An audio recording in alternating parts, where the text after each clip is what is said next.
Hi, Jeff Nelson with Horizons Innovation. In this video we're going to cover hanging your trap initially, and then we're going to go over what you do once you catch a swarm and removing it from the tree.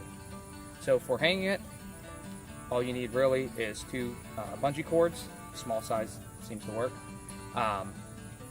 You can use zip ties or rope if you'd like, but I prefer bungee cords because they're reusable.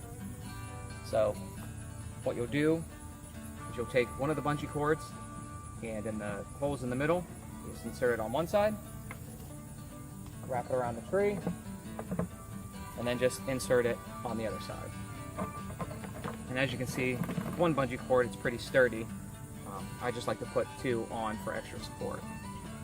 So then you'll take the second bungee cord, wrap it around. Okay, so as you can see, it's pretty secure.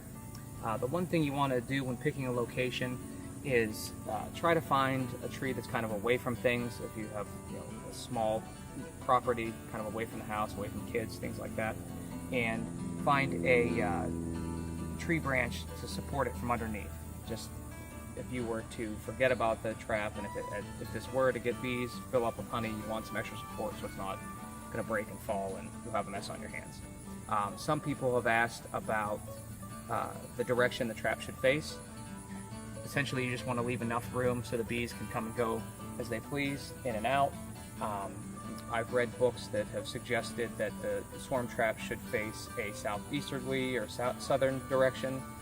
In our testing of prototypes and such, we had the traps in all different trees, all facing all different directions, and we couldn't find a pattern. Okay, so the next part of this video, we'll go over what you do once you catch a swarm.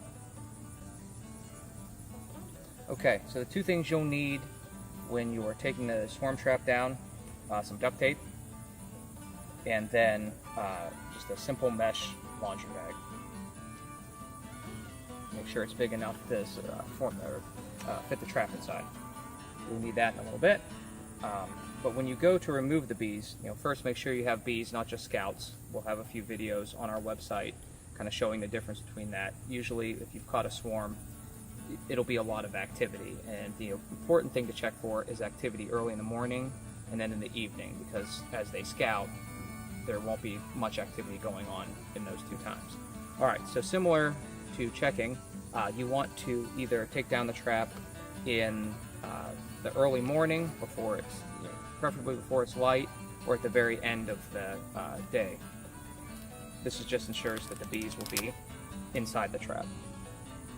Alright, so your first piece of duct tape you're going to take and you're going to put over the entrance, because you don't want the bees to come out as you're transporting them.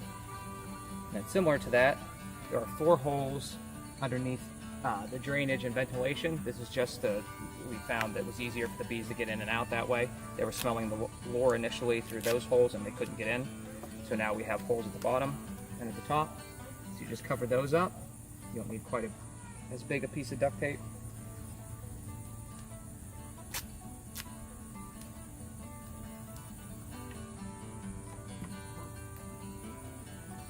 And you'll want to leave these ventilation holes exposed. That way, as you're transporting them, the bees have some airflow going in.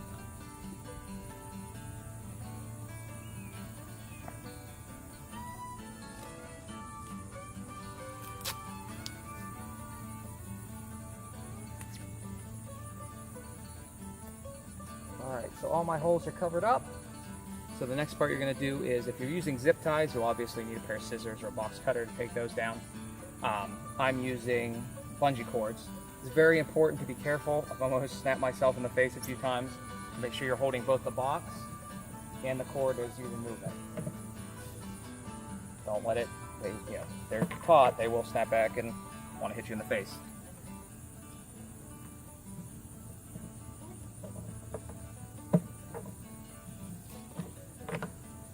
Okay, so by this time you might be hearing some activity in the hive.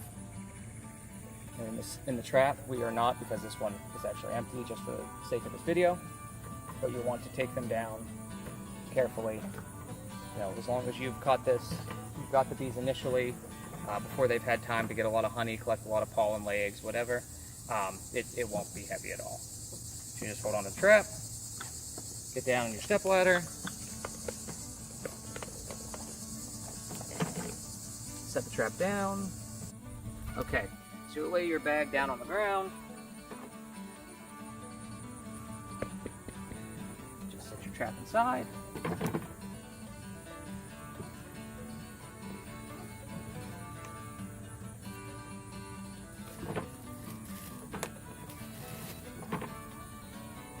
Drawstring tight, and voila, your bees can breathe with the ventilation holes, and then now you're ready to put it in your car, truck, whatever, and transport your new swarm to your apiary. Again, if you have any questions, feel free to reach out to us at innovatehorizons.com. The link will be in the description. Thank you very much.